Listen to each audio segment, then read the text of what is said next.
이번 시간에는 뼈있는 아무 말 대잔치 책을 가지고 저자이신 오영성 작가님을 모시고 책터뷰를 가져보는 시간에 갖도록 하겠습니다. 중희 PD님 오랜만이죠? 예, 오랜만입니다. 출연 진짜 오랜만인 것 같아요. 우리 영화 리뷰 영화 얘기도 많이 했었고 예.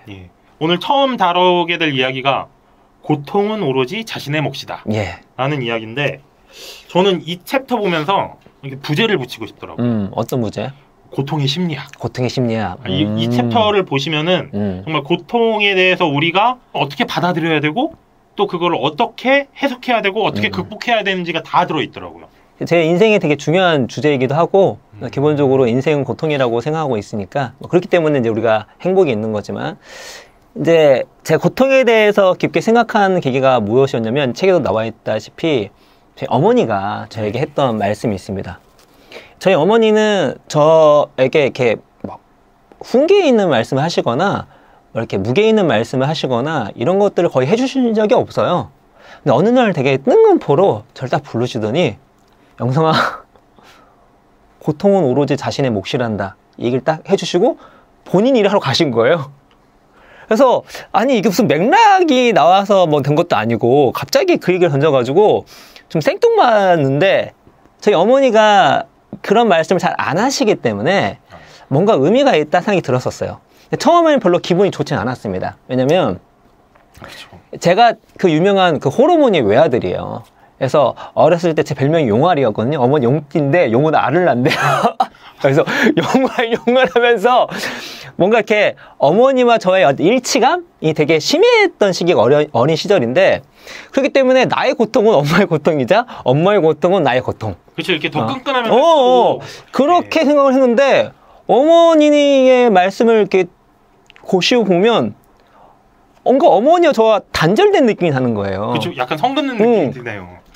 내 고통은 내 몫인 거고 영성아 네 고통은 네 몫인다고 말씀하셔가지고 그때는 별로 그렇게 기분이 좋진 않았어요. 그래서 또 그 말씀 하시고 가셔가지고 뭐 제가 무슨 뭐 불만의 이야기를 할 수 있는 타이밍은 놓쳤고 근데 이렇게 살아가면서 그 말씀하신 그 내용이 저한테 떠오르면서 어느 순간 제가 그 어머니가 저에게 했던 그 말씀이 어떤 의미인가를 스스로 해석을 하게 됐었어요. 그러면서 처음에 기분 나빴던 그 어머니의 그 말씀이 제가 살아갈 때 가장 중요한 말씀 중에 하나가 돼버렸는데 제가 왜 그렇게 중요한 말씀으로 바뀌었냐면 두 가지 때문이에요. 하나는 타인은 나의 고통을 완벽하게 이해할 수 없다라는 의미가 담겨있다는 생각이 들어요. 그리고 나는 타인의 고통을 완전히 대신해 줄 수 없다는 뜻도 있고 이거를 만약에 타인의 고통을 생각해 보면 어떻게 되냐면 우리는 보통 타인의 고통을 평가하는 경우가 많습니다. 아, 그렇죠. 그래서 타인이 어떤 힘들 때 내가 얼마나 아픈지 알아. 아니면 그거는 좀 그나마 기분이 덜 나쁜데 좀 기분 나쁜 건 내가 겪어봤더니 별거 아니야. 그렇지. 네. 그러니까 나는 너의 고통을 잘 알고 있고 또 더 나아가서 말씀하신 거 야 나는 이런 고통을 겪었어. 그건 아무것도 아니. 원래 이제 그런 말씀 해주실 때는 그 상대방을 고통을 잘 극복하라는 어떤 취지가 있어요. 선의가 있다 할지라도 이게 받는 사람 입장에서는 공감이 안 되는 경우가 많이 있죠. 근데 어느 누구도 타인의 고통에 대해서 완벽하게 이해할 수 없기 때문에 함부로 타인의 고통을 안다고 얘기하면 안 된다는 걸 저는 해석을 했습니다. 그래서 제가 그 말씀을 그렇게 해석하고 나서부터 제가 좀 조심하고 노력하려고 했던 어떤 모습 중에 하나가 뭐냐면 타인의 고통을 평가하지 않는 거예요.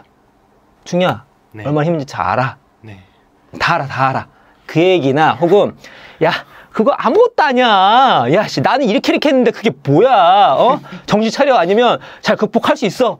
이런 얘기를 내용이 없는데 별로 기분이 좋지 않아. 이런 얘기를 이제 안 하려고 노력을 하고 왜냐면 저는 타인의 고통 안다는 자체가 교만이라는 생각이 듭니다.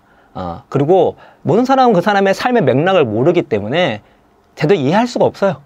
어떻게 보면 사람이 맥락인 거잖아요. 그렇죠. 똑같은 고통도 누군가한테는 그게 죽을 만큼 힘들 수도 있고 누군가는 아무렇지도 않을 수도 있고. 그렇죠. 뭐 그렇다고 해서 타인의 고통에 대해서 무관심하는 게 아니라 우리가 할 수 있는 건 내가 할 수 있는 건 무엇일까?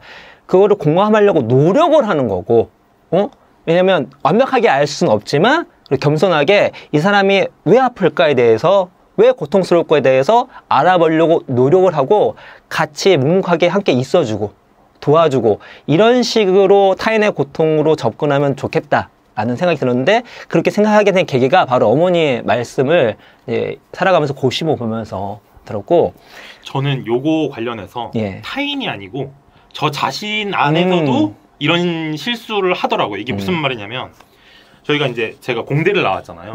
공대는 그냥 고등학교 4학년이에요. 이제 대학교를 가도 맨날 레포트가 이제 수학 문제 풀기고 막 이래서 애들이 우린 고등학교 4학년이다 이러고 지냈는데 애들이 다 하는 말이 그거예요. 대학 가서 해보니까 그러니까 미분방정식 막 이런 걸 풀어보니까 고등학교 때 왜 그 수능 수학 그게 뭐가 어려웠다고 그것 때문에 우리가 낑낑대고 그랬지 이렇게 얘기를 한 거예요. 근데 이게 되게 웃긴 게 뭐냐면 과거의 자신을 타인이라고 본다면 또 타인의 고통을 너무 아무렇지도 않게 생각을 하는 거예요. 그렇지 맞아. 이런 식으로 해서 이게 참 타인의 고통을 심지어 과거의 자신의 고통도 이해를 못하는데 그것이 나중에 이제 결혼하셔서 애를 낳으시면 애한테 적용될 수 있는 부분이에요. 그러니까 애는 어리에 봤을 때 정말 아무것도 아닌 걸로 되게 힘들어하고 울고 고통스러워합니다. 우리 보면 부모 봤을 때는 되게 아닌 것 같아. 근데 그 기준이 자기 자신인 거죠. 애들한테 이 아이한테는 뭐 하나 뺏기고 뭐 하나 엄마가 안 들어준 게 인생의 최고의 고통일 수가 있는 거예요. 엘리베이터 버튼 못 누르게 하는 거. 그렇지. 그러니까 그거를 우리는 어떤 고통의 객관적 어떤 근거, 뭐 평가가 있어서 잣대를 갖다 대려고 하는 것이 있는데 이렇게 되면 고통이 가중될 뿐이죠. 예, 그렇죠. 이 얘기는 이제 이건 타인의 고통인 거고 자기 자신의 내 자신의 고통을 저는 이제 어떻게 바라봤냐면 똑같아요. 내 고통은 이제 누가 대신해 줄 수 없어요. 내 고통은 오로지 나의 몫인 거예요. 근데 제가 인생을 살아가면서 고통은 인생과 함께 늘 동반해요. 그래서 인생은 고통이라 말할 정도로. 그러면은 내가 인생을 살아가면서 고통을 피할 수 없다는 거예요. 근데 그 고통은 오로지 나만의 것이라는 거죠. 결국 그러면 내 이 고통에 대해서 회피하면 안 되겠다 생각이 들었습니다. 그러니까 고통이 오면 다양한 반응들이 있을 수 있어요. 그런데 이 고통은 내가 피한다고 피할 수 있는 것도 아니고 또 오로지 내가 감당해야 할 몫이기 때문에 이 고통을 피하지 말고 이 고통을 내 인생 안에서 잘 소화를 시키자 라는 생각을 하게 된 얘기가 어머니 그 말씀입니다. 그래서 어떻게 소화를 시키냐면 보통 저는 고통의 역설을 많이 생각해요. 그러니까 제가 뭐 공부를 하면 할수록 배우는 게 무엇이냐면 그 니체가 이런 얘기 있잖아요. 나를 죽이지 못한 고통은 나를 더 강하게 한다고. 이것이 니체의 이야기뿐만 아니라 정말 자연현상에서 많이 발휘되고 있는 것이거든요. 고통이 나에 왔지만 내가 인생을 쭉 돌아보면 그 고통에 제가 무너지지 않았을 때 그 고통이 왔을 때 피하지 않았을 때 나온 결과는 성장이었던 것 같아요. 성숙이었던 것 같고 내 고통이 왔을 때 그 고통의 직면에서 그 고통 이후에 나에게 주는 선물, 나에게 주는 성장, 나에게 주는 성숙을 생각하면서 내가 이걸 감당하자라는 걸로 어머니 그 말씀을 소화를 했습니다. 비관을 하는 경우도 많이 있죠. 나 왜 이렇게 고통스러워? 그렇죠. 그래서 정말 제가 자주 인용하는 것 중에 하나가 뭐냐면 조지 베일런트의 행복의 조건.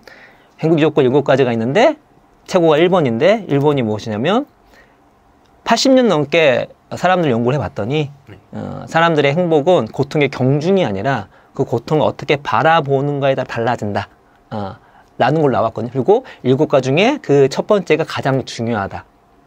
그래서 제가 생각했을 때 그 고통은 오로지 나의 몫이다 라는 관점이 좀 도움이 되지 않을까.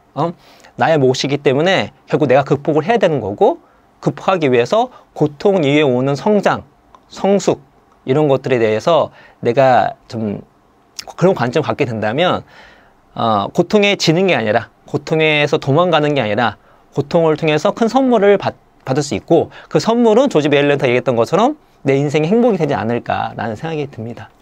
이런 게 그 경험하는 자와 기억하는 자도 이런 거랑 그렇죠. 이게 경험은 고통스럽게 할 수 있지만 우리가 그걸 어떻게 스토리텔링해서 기억하느냐가 또 그래서 그거를 바탕으로 나를 성장시키는 원동력으로 작동을 하면은 긍정적으로 받아들일 수 있는 거거든요. 고통도.